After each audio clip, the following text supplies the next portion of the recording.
Manchester City's top transfer, Chelsea's new owners shake up the Premier League landscape, Antony's new club, De Jong's explosive conflict with Barcelona intensifies. Let's get started. Antony, the Brazilian trickster who lit up the Eredivisie, has hit a rough patch at Manchester United. And when I say rough, I mean he's barely seen the pitch this season. Just 1 minute of game time so far. 1 minute. Can you believe it? Now, let's rewind a bit. Remember when Erik ten Hag splashed out a whopping 95 million euros to bring Antony over from Ajax? Yeah, that's right, 95 million, that's nearly 86 million pounds for those of you counting in pounds. And what have United got for that? 11 goals and 5 assists in 2 seasons. That's about 9.7 million pounds per goal.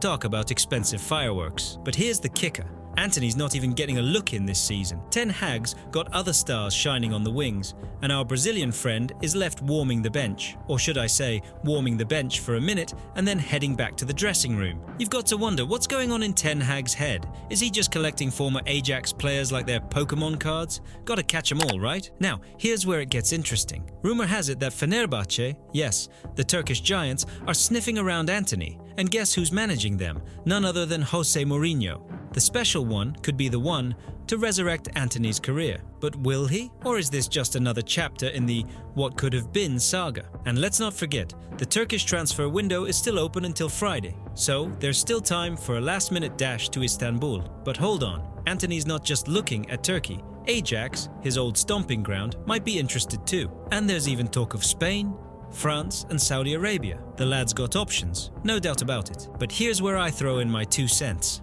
Newcastle United, yes, the Magpies, are reportedly still keen on Antony. They were sniffing around last summer but couldn't make it happen. Now, they're back in the mix, and honestly, I think this could be a smart move for both parties. Eddie Howe's got a knack for getting the best out of players who've lost their way. And let's face it, Antony could use a fresh start, but 40 million pounds? That's still a hefty price tag for a player who's been more spin than substance at United. But hey, in this crazy English transfer market, who knows what's reasonable anymore? So, what do you think, folks? Is Antony on his way out of Old Trafford? Will he find his mojo in Turkey? Or could we see him lighting up St. James's Park in January? One thing's for sure, this story's far from over. Stay tuned, because the transfer drama is just heating up.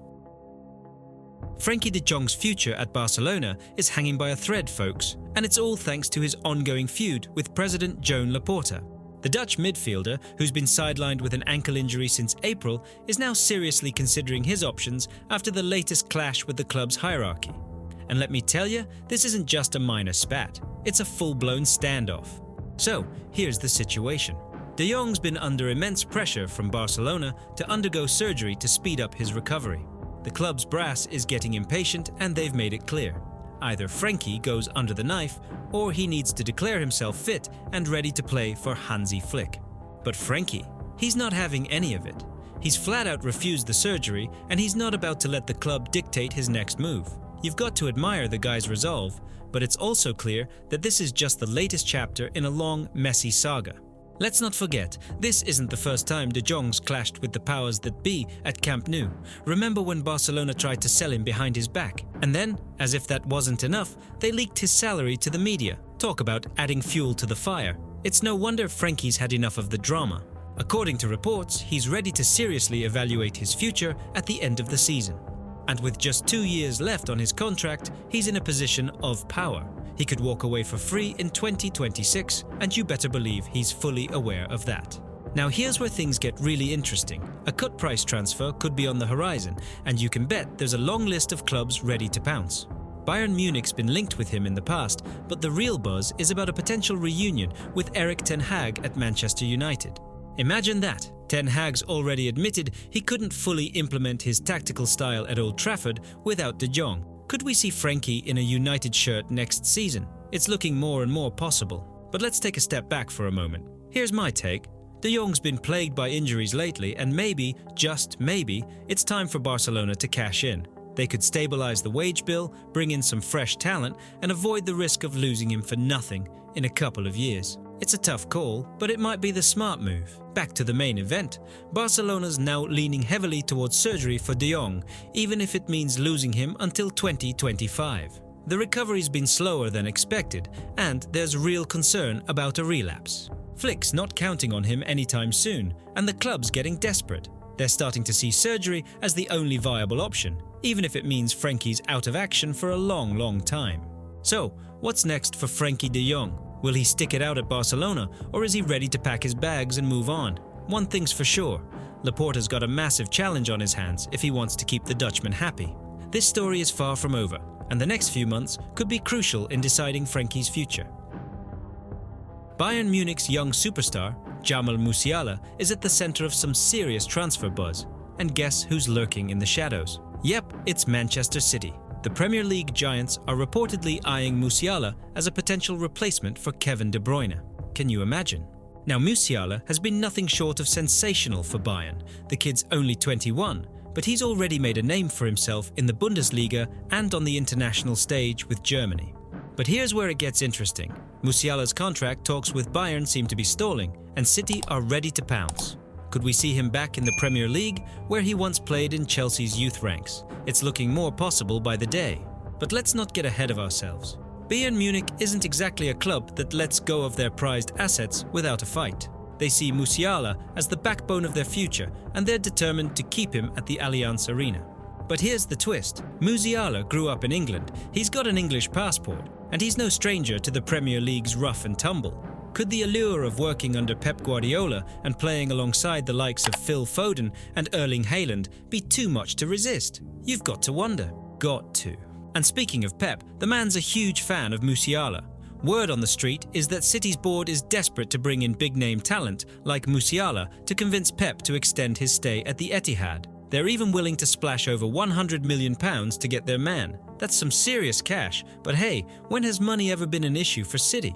Now, let me throw in my 2 cents. If Musiala does make the move to City, we might as well start engraving their name on every trophy available. Imagine him slotting into that midfield, linking up with Foden and Haaland. It's almost unfair, isn't it? The creativity, the flair, the goals. It would be like watching a footballing symphony. But hold on, Bayern's not going to let him go without a fight. And Musiala himself has a big decision to make: stay in Munich and be the face of their next generation, or head back to England and become a part of Pep's unstoppable machine. This is one transfer saga that's going to keep us all glued to our screens. The drama at Chelsea is thicker than a pint of Guinness. So, Todd Boehly, our American cowboy at the helm, has been revealed as one of the saner heads in the Chelsea hierarchy. Who would have thought, right? But don't be fooled, he's got his quirks too. Word is, Todd's so superstitious about the number 13, he once shelled out €14 million for a player he could have nabbed for 13 million. A bit quirky, but hey, who among us doesn't have our strange habits? Now, here's where it gets wild. Boehly, unlike the rest of the investor pack, actually understands that progress needs patience. He's willing to wait it out, play the long game. But patience, my friends, is a luxury not everyone in Chelsea's boardroom can afford. Enter Begdad Eghbali and his pals at Clearlake Capital. Those folks demand instant glory. They want trophies, they want headlines, and they want them now. And this, my friends, is where the fireworks start. Boom!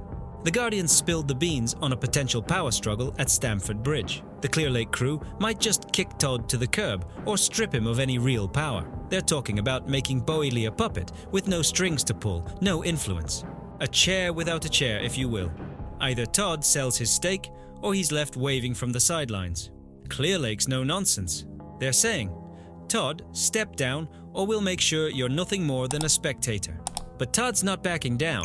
Oh no, he claims he's got some big money backers ready to pump in a whopping £2.5 billion to buy out Clearlake's shares. Bold move, Todd. But here's where it gets tricky. Clearlake's got a war chest of £90 billion. That's right, billion with a B. They're loaded, and they're not messing around. They're applying the pressure, and they're not stopping until Todd packs his bags. Now, as a Chelsea fan, you've got to wonder, should we root for Todd here? After all, he seems the most relatable of the bunch, right? At least he has the patience to see a plan through. But let's not kid ourselves, this battle might already have a winner, and it doesn't seem to be Todd. No, the Times says the odds are stacked against him. If I had a say, I'd be backing Boehly. He's not perfect. Who is? But at least he seems to get it. He seems to care a little about the club, about the fans, about a vision beyond just instant success. The other lot feels like they're in it for the pound signs, doesn't it? But let's not kid ourselves, folks. In this game, money talks, money shouts. And right now, Clearlake is screaming at the top of their lungs. So, who's winning this battle for Chelsea? Who knows, but it seems like the fans' wishes may be the last thing considered. We may have to buckle up because this ride's just getting started. Stay tuned, Blues fans, because at Chelsea, the drama never ends.